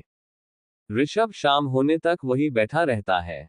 जब अंधेरा होने लगता है तो ऋषभ खुद को संभालता है और कार स्टार्ट करके घर की तरफ निकल जाता है। ऋषभ घर के तरफ जा ही रहा था कि उसे एक होटल के बाहर अमायरा दिखती है। ऋषभ कार वही रोक देता है। ऋषभ देखता है कि अमायरा एक कार के पास खड़ी है। कार की ड्राइविंग सीट का दरवाजा खुलता है और उससे विक्की बाहर आता है। विक्की अमायरा को गले लगा लेता है और अमायरा की कमर पर हाथ रखकर उसके साथ होटल के अंदर चला जाता है। ऋषभ को ऐसा लगता है जैसे किसी ने उसके सीने से दिल निकाल लिया हो। ऋषभ जल्दी से होटल के अंदर जाने लगता है लेकिन सिक्योरिटी गार्ड उसे बाहर ही रोक लेते हैं। सिक्योरिटी गार्ड ऋषभ से कहता है, सर आप अंदर नहीं जा सकते क्योंकि आज किसी ने ये पूरा होटल बुक किया है। ऋषभ, तुम मुझे जानते नहीं हो, मुझे अंदर जाने दो वरना मुझसे बुरा कुछ नहीं होगा। होटल के अंदर विक्की ने अमायरा के लिए सरप्राइज प्लान किया था लेकिन अमायरा का ध्यान तो कहीं और ही था। विक्की अमायरा को खोया हुआ देखकर कहता है, क्या तुम्हें ये सरप्राइज पसंद नहीं आया? अमायरा अपने चारों तरफ देखती है। पूरे होटल को काफी अच्छे से डेकोरेट किया गया था और बीच में एक डिनर टेबल थी जिसे कैंडल्स और रोज से सजाया गया था। अमायरा अपने चेहरे पर झूठी मुस्कान लाते हुए कहती है, इतने अच्छे सरप्राइज के लिए थैंक यू। विक्की देख पा रहा था कि अमायरा के चेहरे पर जो मुस्कान है वो झूठी है। विक्की को लगता था कि अमायरा इस सगाई से खुश नहीं है, इसलिए ही वो उसे आज यहाँ लेकर आया था ताकि अमायरा से इस बारे में बात कर सके। विक्की ये सब सोच ही रहा था कि तभी उन्हें बाहर से कुछ आवाज सुनाई देती है। विक्की एक वेटर से पूछता है, ये आवाज किसकी आ रही है? वेटर कहता है, सर बाहर कोई साहब आए हैं और वो अंदर आने के लिए जिद कर रहे हैं। विक्की वेटर को जाने को कहकर खुद गेट की तरफ चला जाता है। अमायरा को जानी पहचानी आवाज सुनाई देती है इसलिए वो भी गेट की तरफ चली जाती है। वहां जाकर अमायरा देखती है ऋषभ सिक्योरिटी गार्ड्स के साथ बहस कर रहा है। विक्की और अमायरा को देखकर सिक्योरिटी गार्ड्स चुप हो जाते हैं। उन्हें चुप देखकर ऋषभ पीछे मुड़ता है। अमायरा जब ऋषभ का चेहरा देखती है तो हैरान रह जाती है। ऋषभ के बाल बिखरे हुए थे, उसकी आंखें लाल हो चुकी थी और उसके कपड़ों पर मिट्टी लगी हुई थी। अगर इस वक्त कोई भी ऋषभ को इस हालत में देखता तो उसे यकीन ही नहीं होता कि ये सक्सेसफुल बिजनेसमैन ऋषभ सिंह है। अमायरा को देखकर ऋषभ उसके पास आता है और कहता है, प्लीज मुझे माफ कर दो अमायरा, मुझसे गलती हो गई थी। तुम पर यकीन ना करना, मेरी लाइफ की सबसे बड़ी गलती थी। विक्की ये सब देखकर हैरान था। ऋषभ को इस हालत में देखकर अमायरा को अपने दिल में दर्द महसूस हो रहा था। उसका दिल उससे कह रहा था कि वो अभी जाए और ऋषभ को सीने से लगा ले, लेकिन उसका दिमाग उसे ऋषभ से दूर रहने को कह रहा था। अमायरा विक्की का हाथ पकड़कर उससे कहती है, अंदर चलो। ऋषभ पीछे से अमायरा का नाम लेता है लेकिन अमायरा बिना मुड़े होटल के अंदर चली जाती है। ऋषभ को आज महसूस हुआ कि जब वो 3 साल पहले अमायरा को छोड़कर चला गया था तो उस पर क्या गुजरी होगी। ऋषभ चुपचाप खड़ा था। सिक्योरिटी गार्ड्स ऋषभ को पकड़कर होटल के एरिया से बाहर छोड़ आते हैं। होटल के अंदर विक्की एक वेटर से बोलकर डिनर मंगवाता है और अमायरा के लिए डिनर सर्व करता है। विक्की अमायरा को देखता है जो किसी अलग ही दुनिया में खोई हुई थी, उसके चेहरे पर एक उदासी थी। विक्की अमायरा के हाथ पर अपना हाथ रखता है और कहता है, Amaira are you okay? Amaira जैसे नींद से जागती है वो जल्दी से अपना हाथ विक्की के हाथ से दूर कर लेती है और कहती है, मुझे अपनी तबीयत कुछ ठीक नहीं लग रही, मुझे घर जाना है। विक्की, ओके लेकिन पहले डिनर तो कर लो। अमायरा, मुझे भूख नहीं है, मैं बस घर जाना चाहती हूँ। इतना कहकर अमायरा होटल से बाहर चली जाती है। होटल से बाहर आकर अमायरा की नजरें ऋषभ को ढूंढ रही थी लेकिन उसे ऋषभ कहीं भी दिखाई नहीं देता। ऋषभ को वहां ना देखकर अमायरा और ज्यादा उदास हो जाती है और अपने मन में कहती है, क्या ऋषभ ने इतनी जल्दी हार मान ली? अमायरा ये सब सोच ही रही थी कि तभी विक्की वहां आता है और कहता है, मैं तुम्हें ड्रॉप कर देता हूँ। अमायरा उसे हाँ कह देती है। पूरे रास्ते अमायरा नम आंखों से कार के बाहर देख रही थी। विक्की ने ये सब नोटिस कर लिया था लेकिन वो अमायरा से कुछ नहीं कहता। क्रमशः चैप्टर 30 कंप्लेन। अब आगे विक्की अमायरा को उसके घर छोड़कर वापस चला जाता है। अमायरा घर के अंदर जाने लगती है, तभी उसकी नजर घर के बाहर खड़े ऋषभ पर पड़ती है, जिसने अपने हाथ में एक पोस्टर पकड़ा हुआ था जिस पर लिखा था, I am sorry. Amaira Rishabh को देखती है और घर के अंदर चली जाती है। अमायरा ने अपने लिए एक अलग घर लिया था जहां वो अकेली रहती थी। अमायरा घर के अंदर आकर सीधा अपने रूम में चली जाती है और चेंज करके बेड पर बैठ जाती है। लगभग 1 घंटे बाद अमायरा खिड़की के पास जाती है और बाहर देखती है कि ऋषभ अब भी वैसे ही खड़ा है। अमायरा देखती है कि मौसम खराब हो रहा है, तेज हवाएं चल रही है और किसी भी वक्त बारिश हो सकती है। अमायरा को लगता है कि अब तो ऋषभ चला जाएगा, इसलिए वो वापस आकर बेड पर लेट जाती है। थोड़ी देर बाद ही बारिश होने लगती है। अमायरा एक बार फिर से ऋषभ को देखने के लिए खिड़की के पास आती है। वो देखती है कि ऋषभ बारिश में भीग रहा है और अभी भी वही खड़ा है। अमायरा जल्दी से दौड़कर बाहर भागती है। अमायरा ऋषभ के पास जाकर उसे गले लगा लेती है। ऋषभ भी अमायरा को अपनी बाहों में भर लेता है। अमायरा ऋषभ से अलग होती है और कहती है, चलो यहाँ से। ऋषभ वही खड़ा रहता है और कहता है, क्या तुमने मुझे माफ कर दिया? अमायरा ऋषभ के करीब जाती है और उसके होठों पर किस कर लेती है। अमायरा, अगर तुम्हें जवाब मिल गया हो तो अब अंदर चलो। ऋषभ के चेहरे पर मुस्कान आ जाती है और वो अमायरा के साथ घर के अंदर चला जाता है। अमायरा ऋषभ को अपने भाई के कपड़े देती है और खुद भी दूसरे रूम में चेंज करने चली जाती है। थोड़ी देर बाद ऋषभ टॉवल से अपने बाल पोंछते हुए वॉशरूम से बाहर आता है। अमायरा भी चेंज करके आ चुकी थी। अमायरा ऋषभ का हाथ पकड़कर उसे सोफे पर बैठाती है और ऋषभ के हाथ के टॉवल लेकर खुद ऋषभ के बाल सुखाने लगती है और कहती है, क्या जरूरत थी बारिश में खड़ा रहने की? ऋषभ अमायरा को पकड़कर अपनी गोद में बैठा लेता है और कहता है, मैंने तुम पर यकीन न करके जो गलती की थी उसके लिए ये कुछ भी नहीं है। I am sorry Amaira. Amaira Rishabh के मुंह पर अपना हाथ रखकर कहती है, अब कोई पुरानी बात नहीं होगी, मैं एक नई शुरुआत करना चाहती हूँ। ऋषभ के चेहरे पर मुस्कान आ जाती है और वो अमायरा को कसकर गले लगा लेता है। थोड़ी देर बाद दोनों अलग होते हैं। तभी ऋषभ को छींकें आना शुरू हो जाती है। अमायरा उसके लिए परेशान होते हुए कहती है, क्या जरूरत थी फिल्मी हीरो की तरह बारिश में भीगने की, अब हो गई ना सर्दी। ऋषभ, सारी गलती तुम्हारी है, अगर तुम पहले मान जाती तो मुझे बारिश में भीगने की जरूरत ही नहीं पड़ती। अमायरा, तुम वेट करो, मैं अभी आई। इतना कहकर अमायरा रूम से बाहर चली जाती है। थोड़ी देर बाद अमायरा काढ़ा लेकर आती है और उसे ऋषभ के सामने रख देती है। ऋषभ काढ़े को देखकर मुंह बना लेता है। मनस्वी अपने रूम बैठी थी। मनस्वी अर्जुन को कॉल करती है। कई बार कॉल करने पर भी अर्जुन कॉल पिक नहीं करता। मनस्वी आखिरी बार कॉल लगाती है, इस बार कॉल पिक हो जाती है, लेकिन कुछ मिनट तक किसी की आवाज नहीं आती। मनस्वी कॉल कट करने ही वाली थी, तभी उसके कानों में एक लड़की की आवाज पड़ती है जो कह रही थी, अर्जुन अब बस भी करो, तुमने कल भी पूरी रात मुझे बहुत परेशान किया। मनस्वी हैरान रह जाती है और जल्दी से कॉल कट जाती है। मनस्वी अपने फोन में नंबर चेक करती है कि कहीं उसने किसी और को तो कॉल नहीं किया था। मनस्वी को समझ नहीं आ रहा था कि वो कैसे रिएक्ट करे। मनस्वी के दिल और दिमाग में एक जंग सी चल रही थी। उसका दिल उससे कह रहा था कि अर्जुन ऐसा कुछ नहीं करेगा, लेकिन उसका दिमाग अभी कॉल पर सुनी लड़की की आवाज की याद दिला रहा था। मनस्वी इन सब ख्यालों में उलझी हुई थी कि तभी उसका फोन बजता है। वो देखती है कि अर्जुन उसे कॉल कर रहा है। मनस्वी कॉल कट कर देती है। अर्जुन उसे वापस कॉल करता है, लेकिन मनस्वी ने इस बार फोन ही स्विच ऑफ कर दिया था। अर्जुन जब देखता है कि मनस्वी ने फोन बंद कर दिया है तो वो हैरान रह जाता है। अर्जुन को मनस्वी की ये हरकत समझ नहीं आ रही थी कि वो ऐसा क्यों कर रही है, क्या वो मुझसे बात नहीं करना चाहती। अगले दिन सुबह सब लोग बैठकर नाश्ता कर रहे थे, तभी वहां पुलिस आती है। सब लोग पुलिस को देखकर हैरान रह जाते हैं। अभय, इंस्पेक्टर आप यहाँ, कोई बात हुई है क्या? इंस्पेक्टर, हम यहाँ मिस निधि को गिरफ्तार करने आए हैं। ये सुनते ही निधि के चेहरे का रंग उड़ जाता है।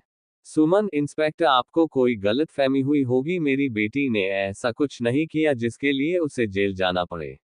इंस्पेक्टर कहता है, देखिए हमारे पास अरेस्ट वारंट है और इन पर बहुत चार्जेस लगे हैं।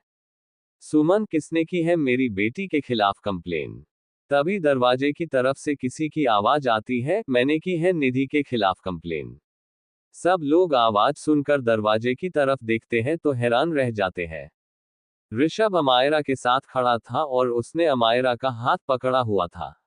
मनस्वी और खुशी सब जानती थी, इसलिए वो दोनों चुपचाप खड़ी थी, लेकिन बाकी सब घरवाले हैरानी से उन दोनों को देख रहे थे। चैप्टर 31 क्या हुआ मनस्वी को? अब आगे, मनस्वी और खुशी को छोड़कर बाकी सब हैरान थे। अभय, ऋषभ, ये सब क्या चल रहा है?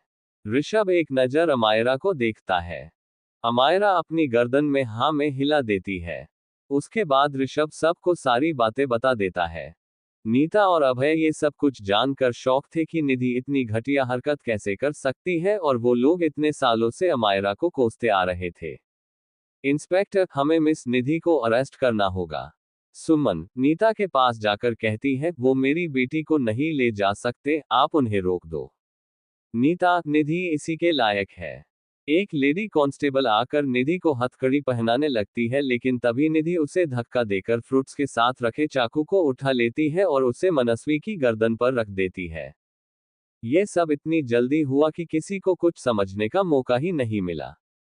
मनस्वी, निधि ये तुम क्या कर रही हो, छोड़ो मुझे। निधि चाकू को मनस्वी की गर्दन से सटा देती है और कहती है, चुप, एकदम चुप, ये सब तेरी वजह से हुआ है। इतने सालों से किसी को पता नहीं चला, लेकिन तेरी वजह से सब बर्बाद हो गया। सब निधि को ये सब करने से मना करते हैं, लेकिन निधि मनस्वी को छोड़ने को तैयार नहीं थी। निधि सबको धमका ही रही थी कि तभी एक पुलिस वाला पीछे से आकर निधि के हाथ से चाकू ले लेता है और निधि को पकड़ने लगता है, लेकिन निधि मनस्वी को धक्का दे देती है, जिससे मनस्वी का सर डाइनिंग टेबल के कोने से टकरा जाता है। पुलिस वाले निधि को पकड़ लेते हैं और सभी घरवाले मनस्वी की तरफ दौड़ते हैं। खुशी और अमायरा मनस्वी को संभालते हैं, लेकिन मनस्वी पहले ही बेहोश हो चुकी थी। मनस्वी को बेहोश देखकर निधि हंसने लगती है। ऋषभ गुस्से से निधि की तरफ देखता है और इंस्पेक्टर से कहता है, इससे पहले कि मेरे हाथों कुछ गलत हो, आप इस घटिया लड़की को यहां से ले जाइए। पुलिस निधि को लेकर चली जाती है। ऋषभ जल्दी से मनस्वी को गोद में उठाकर बाहर निकल जाता है। ऋषभ और अमायरा मनस्वी को हॉस्पिटल लेकर जाते हैं और बाकी सभी घरवाले भी दूसरी कार से हॉस्पिटल के लिए निकल जाते हैं। अर्जुन जब से न्यूयॉर्क आया था, उसकी मनस्वी से एक बार भी बात नहीं हुई थी। कल भी जब उसने मनस्वी को कॉल किया था तो मनस्वी ने कॉल काट दी थी। अर्जुन मनस्वी को कॉल करता है। कॉल पिक होते हो अर्जुन कहता है, कहाँ थी तुम और तुमने मेरी कॉल क्यों काट दी थी? फोन के दूसरी तरफ से किसी की आवाज आती है, साहब मैं सुरेश बोल रहा हूँ। अर्जुन, सुरेश तुम? मनस्वी कहाँ है और उसका फोन तुम्हारे पास क्या कर रहा है? सुरेश साहब, सब लोग मनस्वी मैडम को हॉस्पिटल लेकर गए हैं। मनस्वी मैडम का फोन बज रहा था तो हमने उठा लिया। ये सुनते ही कि मनस्वी हॉस्पिटल में है, अर्जुन का दिल किसी अनहोनी के डर से बैठ गया। अर्जुन, हॉस्पिटल लेकिन क्यों, क्या हुआ है मनस्वी को, वो ठीक तो है ना? सुरेश अर्जुन को आज जो भी घर में हुआ वो सब बता देता है। सुरेश से बात करने के बाद अर्जुन अपने असिस्टेंट रोहन को कॉल करता है। न्यूयॉर्क में इस वक्त रात के 10 बज रहे थे। रोहन अभी सोने जा ही रहा था कि अर्जुन का कॉल आ गया। रोहन कॉल उठाता है और कहता है, जी सर। अर्जुन, रोहन अभी मेरी इंडिया के लिए फ्लाइट बुक करो। रोहन, क्या हुआ सर, अभी तो हमारा काम भी खत्म नहीं हुआ है। अर्जुन, पहले तुम इंडिया के लिए फ्लाइट बुक करो अभी। रोहन, ओके।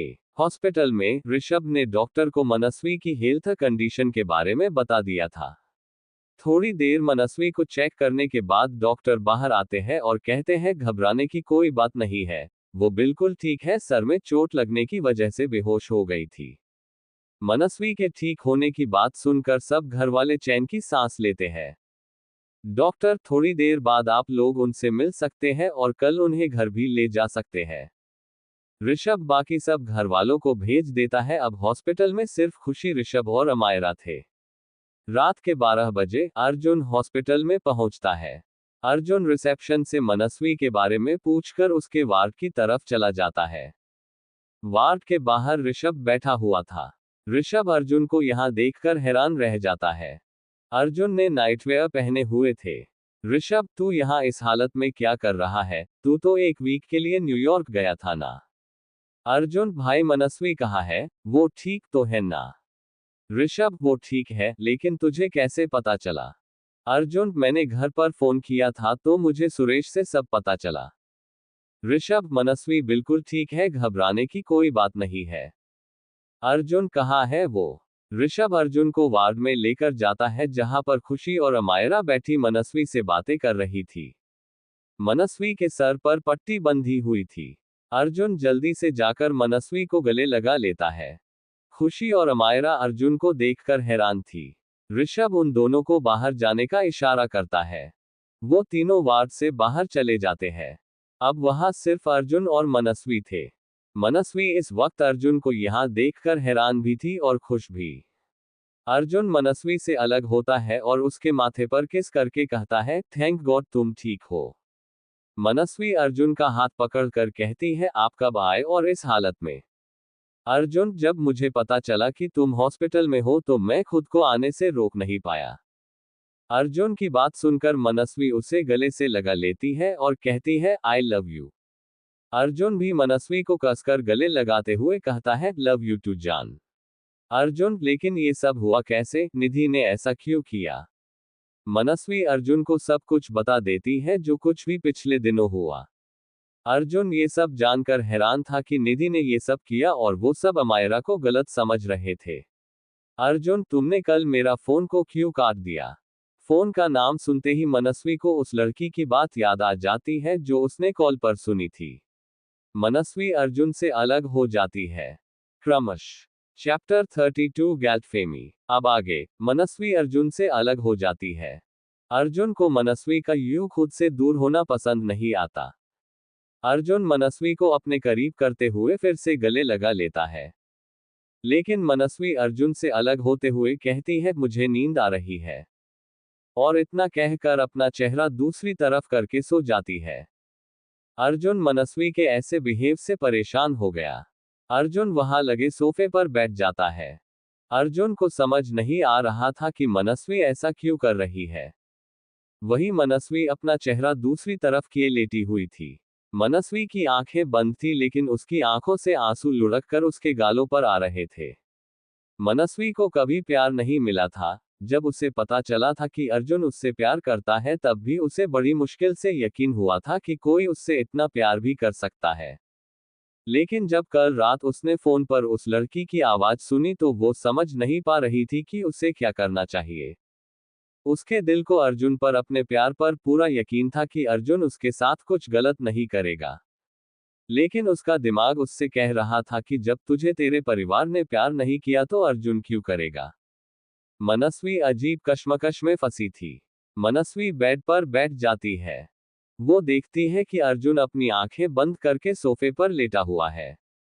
मनस्वी धीरे से बिना कोई आवाज किए उठती है और अर्जुन के पास जाकर घुटनों पर बैठ जाती है और धीरे से कहती है, मुझे कुछ समझ नहीं आ रहा कि क्या सही है क्या गलत। आप मुझसे बहुत प्यार करते हैं तभी तो आप न्यूयॉर्क से दौड़े चले आए, लेकिन मैंने फोन पर जो सुना वो क्या था? मनस्वी की आंखों से कुछ आंसू अर्जुन के हाथ पर गिर जाते हैं। अर्जुन अभी सोया ही था इसलिए जैसे ही उसके हाथ पर मनस्वी का आंसू गिरा उसकी आंखें खुल गई। मनस्वी ने अपनी नजरें नीचे की हुई थी इसलिए उसे अर्जुन के जागने का पता नहीं चलता। मनस्वी, आज जो हुआ वो सच है या कल जो हुआ वो सच है? अर्जुन खड़े होते हुए कहता है, तुम किस बारे में बात कर रही हो और तुम रो क्यों रही हो? अर्जुन की आवाज सुनकर मनस्वी झट से अपने आंसू पोंछ लेती है और कहती है, कुछ भी तो नहीं। मनस्वी, मुझे बहुत नींद आ रही है। अर्जुन मनस्वी का हाथ पकड़ लेता है और कहता है, तुम्हें क्या हो गया है? तुम ऐसे बिहेव क्यों कर रही हो? मनस्वी अर्जुन से अपना हाथ छुड़ाने की कोशिश करते हुए कहती है, कुछ नहीं हुआ है, मुझे सोना है। न्यूयॉर्क में काव्या अर्जुन को ढूंढ रही थी लेकिन उसे अर्जुन कहीं भी दिखाई नहीं दे रहा था।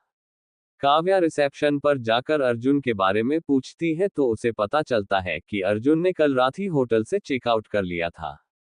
काव्या रोहन को कॉल करके पूछती है कि अर्जुन और वो कहाँ है। रोहन, सर को कुछ इम्पोर्टेंट काम था तो हम इंडिया वापस आ गए। काव्या रोहन से कुछ और पूछ पाती उससे पहले ही रोहन कॉल कट कर देता है। काव्या अपने रूम में चली जाती है और टेंशन में इधर से उधर चक्कर काटने लगती है। काव्या अपने मन में कहती है अभी तो मेरा प्लान पूरा भी नहीं हुआ था कि ये अर्जुन यहाँ से चला गया। अगर मनस्वी ने अर्जुन से उस कॉल के बारे में पूछ लिया तो सब गड़बड़ हो जाएगा, उन दोनों के बीच की गलतफहमी दूर हो जाएगी, मेरी सारी मेहनत बेकार हो जाएगी। नहीं, ऐसा नहीं होगा। काव्या उस दिन के बारे में सोचने लगती है। Flashback. Dot dot dot dot dot dot. Arjun अपने रूम से बाहर निकलकर चला जाता है। अर्जुन के जाते ही वही दीवार के पीछे छिपी काव्या बाहर आती है और अपने हैंडबैग से एक चाबी निकालती है और अर्जुन के रूम का दरवाजा खोलती है। काव्या ने होटल के एक स्टाफ को पैसे देकर उससे अर्जुन के रूम की डुप्लीकेट चाबी ले ली थी। काव्या अर्जुन के रूम को चेक करने लगती है। तभी वहां बेड पर पड़ा अर्जुन का फोन बजता है। अर्जुन अपना फोन रूम में ही भूल गया था। काव्या अर्जुन का फोन उठाकर देखती है तो उसमें माय लव दिल दिल दिल नाम फ्लैश हो रहा था। ये देखकर काव्या को बहुत गुस्सा आता है। वो गुस्से से फोन फेंकने ही वाली थी कि उसके दिमाग में आइडिया आता है। वो फोन उठा लेती है और कहती है अर्जुन अब बस भी करो, तुमने कल रात भी मुझे बहुत परेशान किया। काव्या इससे आगे भी कुछ कहने वाली थी लेकिन वो देखती है कि फोन कट चुका है। काव्या के चेहरे पर डेविल स्माइल आ जाती है और वो कहती है मैंने गलतफहमी का बीज बो दिया है, देखो इसकी जड़ें फैलने में कितना वक्त लगता है। काव्या अर्जुन के फोन का पासवर्ड ट्राई करती है लेकिन अर्जुन का फोन ओपन नहीं होता। आखिर में काव्या मनस्वी का नाम ट्राई करती है तो फोन का लॉक खुल जाता है। काव्या चिढ़ जाती है। वो अपने बैग से लिपस्टिक निकालकर अपनी नेक के पास एक लव बाइट जैसा निशान बनाती है और बेड पर जाकर ब्लैंकेट को अपनी गर्दन तक लेकर आती है। काव्या ने ऑफ शोल्डर ड्रेस पहनी हुई थी, इस वजह से ऐसा लग रहा था कि उसके शरीर पर ब्लैंकेट ही है। काव्या अर्जुन के फोन से अपनी कुछ पिक क्लिक करती है जिसमें वो ब्लैंकेट में लिपटी हुई थी और उसकी गर्दन पर लव बाइट दिख रहा था। काव्या ये फोटोज अपने फोन पर भी सेंड कर देती है और अपने नंबर अर्जुन के फोन में स्वीटहार्ट नाम से सेव करके अर्जुन का फोन वापस उसी जगह रख देती है और अपने चेहरे पर एक डेविल स्माइल लिए वहां से चली जाती है। क्रमश। चैप्टर 33 फोर्सफुली किस। अब आगे अर्जुन मनस्वी को अपनी तरफ खींचते हुए कहता है तुम्हें हुआ क्या है, तुम ऐसे बिहेव क्यों कर रही हो। मनस्वी, मेरा हाथ छोड़िए। अर्जुन अर्जुन मनस्वी के कंधे पर अपना सर रखते हुए कहता है तुम्हें क्या हो गया है, अगर कोई प्रॉब्लम है तो प्लीज मुझे बताओ। अर्जुन की गर्म सांसें मनस्वी को अपनी गर्दन पर महसूस हो रही थी। मनस्वी, ठीक है मैं आपको बताती हूँ लेकिन पहले आप मुझे छोड़िए। अर्जुन मनस्वी को छोड़ देता है। दोनों वही लगे सोफे पर बैठ जाते हैं। अर्जुन, अब बताओ कि तुम ऐसे बिहेव क्यों कर रही हो। मनस्वी अर्जुन को वो सब बता देती है जो भी उसने कॉल पर सुना। अर्जुन शॉक था कि ऐसा कैसे हो सकता है क्योंकि उसने तो अपना फोन किसी को दिया ही नहीं। मनस्वी, क्या जवाब है आपके पास इस बात का। अर्जुन मनस्वी का हाथ अपने हाथ में लेते हुए कहता है मुझे नहीं पता कि वो लड़की कौन थी, मैं तो बाहर गया हुआ था लेकिन मैं अपना फोन रूम में ही भूल गया था। जब मैं वापस आया तो मैंने तुम्हारे मिस कॉल देखे और जब मैंने तुम्हें कॉल किया तो तुमने कॉल काट दी और फिर अपना फोन भी बंद कर लिया। अर्जुन मनस्वी को समझा ही रहा था कि तभी वही पास की टेबल पर रखा अर्जुन का फोन बजता है। मनस्वी की नजर भी फोन पर पड़ती है तो वो हैरानी के साथ अर्जुन को देखती है। फोन पर स्वीटहार्ट दिल नाम फ्लैश हो रहा था। अर्जुन खुद हैरान था कि ये कैसे हुआ। अर्जुन फोन उठाता उससे पहले मनस्वी कॉल उठा लेती है। फोन के दूसरी तरफ से काव्या की सिडेक्टिव आवाज में कहती है डार्लिंग, तुमने लास्ट नाइट तुम्हारे बेडरूम में मेरी जो पिक्स क्लिक की थी वो मुझे सेंड कर दो। मनस्वी फोन काट देती है और जल्दी से अर्जुन के फोन में गैलरी ओपन करती है। उसे काव्या की कुछ पिक्स दिखाई देती है। जब मनस्वी काव्या की इस हालत में पिक्स देखती है तो वो एक नजर अर्जुन को देखती है और फोन को वहीं रख देती है। अर्जुन जब अपने फोन में काव्या की ऐसी पिक्स देखता है तो उसकी आंखें फटी रह जाती है। अर्जुन को समझते देर नहीं लगती कि ये सब काव्या का किया धरा है। लेकिन अर्जुन को समझ नहीं आ रहा था कि उसने ये सब किया कैसे। अभी के लिए अर्जुन के लिए सबसे बड़ी दिक्कत ये थी कि वो मनस्वी को कैसे सब कुछ एक्सप्लेन करेगा। अर्जुन अपने सामने खड़ी मनस्वी को देखता है जिसकी आंखों से आंसू बहे जा रहे थे। अर्जुन मनस्वी का हाथ पकड़ने के लिए आगे बढ़ता है लेकिन मनस्वी पीछे हट जाती है और कहती है, मेरे पास मत आइए। अर्जुन, मनस्वी प्लीज मेरी बात समझने की कोशिश तो करो। मनस्वी रोते हुए कहती है, क्या समझूं मैं? इन सब चीजों का क्या जवाब है आपके पास, या फिर आप अब भी यही कहेंगे कि आपको कुछ पता नहीं है? अर्जुन मनस्वी को समझाने की कोशिश कर रहा था लेकिन मनस्वी उसकी एक भी बात सुनने को तैयार नहीं थी। मनस्वी, आपका प्यार, आपकी परवाह सब झूठ था, आपने मुझे धोखा दिया है, लेकिन सारी गलती मेरी है। मैं कैसे सोच सकती हूँ कि कोई मुझसे सच्चा प्यार कर सकता है? जब मनस्वी अर्जुन के प्यार को झूठा कहती है तो अर्जुन को बहुत गुस्सा आ गया। वो एक झटके से मनस्वी को अपने करीब खींचता है और उसके होठों पर अपने होठ रख देता है। मनस्वी एक पल के लिए सुन्न रह गई। मनस्वी वही जम गई। लेकिन तभी दर्द होने की वजह से मनस्वी होश में आती है। अर्जुन मनस्वी को रुडली किस किए जा रहा था। मनस्वी अर्जुन को धक्का देकर खुद से दूर करने की कोशिश करती है लेकिन वो चाहकर भी खुद को अर्जुन की गिरफ्त से आजाद नहीं करवा पाती। थोड़ी देर बाद अर्जुन मनस्वी से अलग होता है। अर्जुन मनस्वी की तरफ देखता है कि मनस्वी लंबी लंबी सांसें ले रही है और उसका चेहरा गुस्से से लाल हो गया है। अर्जुन कुछ कहने ही वाला था कि तभी मनस्वी उसके गाल पर एक जोरदार तमाचा मार देती है। अर्जुन अच्छी तरह जानता था कि ये थप्पड़ उससे क्यों पड़ा है, गुस्से में ही सही, लेकिन उसने मनस्वी के साथ जबरदस्ती करके उसे हट किया था। अर्जुन, आई एम सॉरी मनस्वी, मुझे ऐसा नहीं करना चाहिए था, लेकिन तुमने मेरे प्यार को झूठा कहा तो मैं बर्दाश्त नहीं कर पाया। ऋषभ, अमायरा और खुशी बाहर बैठे हुए थे। तभी वहां नीता और अभय आ जाते हैं। अभय, अब तक तो मनस्वी को डिस्चार्ज मिल जाना चाहिए था और तुम सब मनस्वी को अकेला छोड़कर यहाँ क्यों बैठे हो? खुशी, मनस्वी अकेली नहीं है पापा, उसके साथ अर्जुन भाई है। नीता हैरान होते हुए, अर्जुन, लेकिन वो यहाँ क्या कर रहा? वो तो ऋषभ न्यूयॉर्क में था लेकिन जैसे ही उसे सुरेश से पता चला कि मनस्वी हॉस्पिटल में है तो वो नेक्स्ट फ्लाइट से ही वापस आ गया। नीता और अभय अर्जुन का मनस्वी के लिए इतना कंसर्न देखकर हैरान थे। नीता, ऋषभ, क्या ऐसी कोई बात है जो हमें नहीं पता? अमायरा और खुशी भी ऋषभ की तरफ देखते हैं क्योंकि ऋषभ ने उन्हें कुछ नहीं बताया था। ऋषभ, वो दोनों एक दूसरे से प्यार करते हैं। नीता और अभय एक बार फिर हैरान रह जाते हैं। कहा नीता को लग रहा था कि ऋषभ और मनस्वी एक दूसरे को पसंद करते हैं लेकिन पिछले 2 दिन में सब कुछ ही बदल गया। पहले उन्हें पता चला कि अमायरा ने कुछ नहीं किया था, सब कुछ निधि की चाल थी, फिर मनस्वी का हॉस्पिटल आना और अब ये पता चलना कि अर्जुन और मनस्वी एक दूसरे से प्यार करते हैं। वो सब सोच ही रहे थे कि तभी खुशी हैरानी के साथ कहती है, ये अर्जुन भाई क्या कर रहे हैं? खुशी की आवाज सुनकर सभी उस तरफ देखते हैं तो सबकी आंखें हैरानी से फटी रह जाती है। Chapter 34 kidnapping. अब आगे सब लोग जब उस तरफ देखते हैं तो हैरानी से उनकी आंखें फटी रह जाती है। अर्जुन ने मनस्वी को कंधे पर उठाया हुआ था। मनस्वी लगातार अर्जुन की पीठ पर मुक्के मार रही थी। सब लोग उस तरफ दौड़ते हैं लेकिन जब तक वो लोग अर्जुन के पास पहुंच पाते उससे पहले ही अर्जुन मनस्वी को कार में बैठाकर वहां से निकल चुका था। अभय, ये अर्जुन पागल हो गया है क्या? खुशी, क्या अर्जुन भाई ने मनु का किडनैप कर लिया? ऋषभ, ऐसा कुछ नहीं है, जरूर उनके बीच कोई बात हुई होगी और मुझे अर्जुन पर यकीन है वो कुछ गलत नहीं कर सकता। अभय, लेकिन क्या वो मनस्वी की हेल्थ कंडीशन के बारे में नहीं जानता? कार में अर्जुन ने कार के डोर को लॉक कर दिया था। मनस्वी गुस्से से कहती है, आप ये क्या कर रहे हैं? अर्जुन, मुझे ये सब तुम्हारी वजह से करना पड़ रहा है, अगर तुम मेरी बात सुन लेती तो मुझे ये करना ही नहीं पड़ता। लगभग 1 घंटे ड्राइव करने के बाद अर्जुन एक जंगल के पास कार रोकता है और मनस्वी को अपनी गोद में उठाकर पैदल चलने लगता है। मनस्वी, क्या आप मुझे जंगली जानवरों का शिकार बनाने के लिए यहाँ लेकर आए हैं? अर्जुन, तुम थोड़ी देर के लिए चुप रहोगी या मैं अपने तरीके से तुम्हें चुप करवाऊं?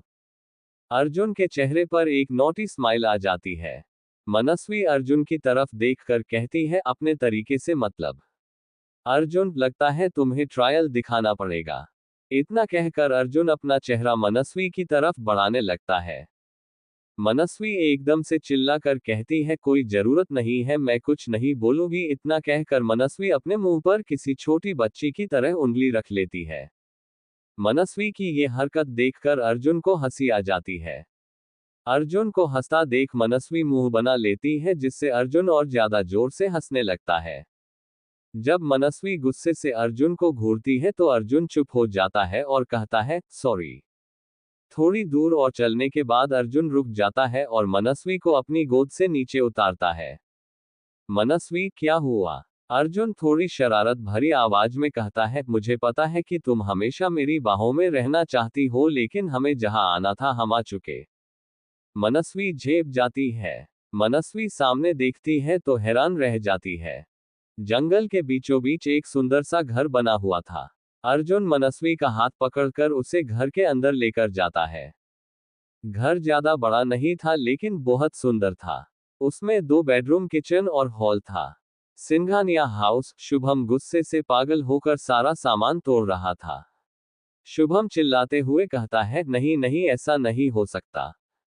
शुभम को अपने आदमियों से पता चला कि अर्जुन ने मनस्वी को किडनैप कर लिया है।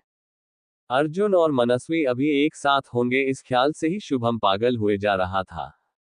शुभम गुस्से से अपना हाथ दीवार पर मारते हुए कहता है, बस अब बहुत हुई तुम्हारा दिल जीतने की कोशिश। अब मुझे चाहे किसी हद तक जाना पड़े, पर मुझे तुम्हें अपना बनाना है। गायत्री बेड पर लेटी हुई थी। वो कोमा में होने की वजह से कुछ कर नहीं सकती थी, लेकिन वो शुभम की बातें सुन पा रही थी। शुभम की पागलपन भरी बातें सुनकर गायत्री जी को आंखों से आंसू बहने लगे कि पता नहीं अब शुभम क्या करेगा। ऋषभ अमायरा को उसके घर छोड़ने जाता है। कार में अमायरा मनस्वी के लिए परेशान होते हुए कहती है, अर्जुन ने ऐसा क्यों किया? मनस्वी ठीक तो होगी ना? ऋषभ प्यार से अमायरा का हाथ पकड़ते हुए कहता है, वो दोनों एक दूसरे से प्यार करते हैं और मुझे अर्जुन पर यकीन है वो कुछ ऐसा नहीं करेगा जिससे मनस्वी को तकलीफ हो। अमायरा अपनी गर्दन हाँ में हिला देती है। ऋषभ, तुम्हारा घर आ गया। अमायरा और ऋषभ कार से बाहर आते हैं। अमायरा ऋषभ के गले लग जाती है और ऋषभ के गाल पर किस करके उसे बाय कहकर घर के अंदर चली जाती है। ऋषभ भी मुस्कुराते हुए कार में आकर बैठ जाता है और खुद से कहता है, आई होप कि मनस्वी और अर्जुन के बीच सब ठीक होगा। जंगल में अर्जुन, क्या तुम हॉस्पिटल के कपड़ों में ही रहने वाली हो? मनस्वी चिढ़ते हुए कहती है, नहीं, मैं तो अपना बैग पैक करके लाई हूं ताकि कपड़े चेंज कर सकूं। अर्जुन, कबर्ड में कुछ कपड़े होंगे, तुम चाहो तो चेंज कर सकती हो। मनस्वी मुंह बनाते हुए बेडरूम की तरफ चली जाती है। थोड़ी देर बाद ग्लास टूटने की आवाज सुनकर अर्जुन पीछे मुड़ता है तो देखता ही रह जाता है।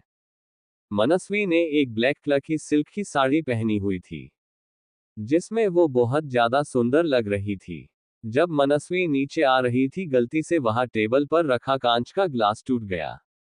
मनस्वी चलकर अर्जुन के पास आती है और कहती है, आपके घर में लड़कियों के कपड़े क्या कर रहे हैं? अर्जुन, ये घर मेरे दोस्त का है और ये कपड़े उसकी वाइफ के, और वो अब न्यूयॉर्क में रहता है।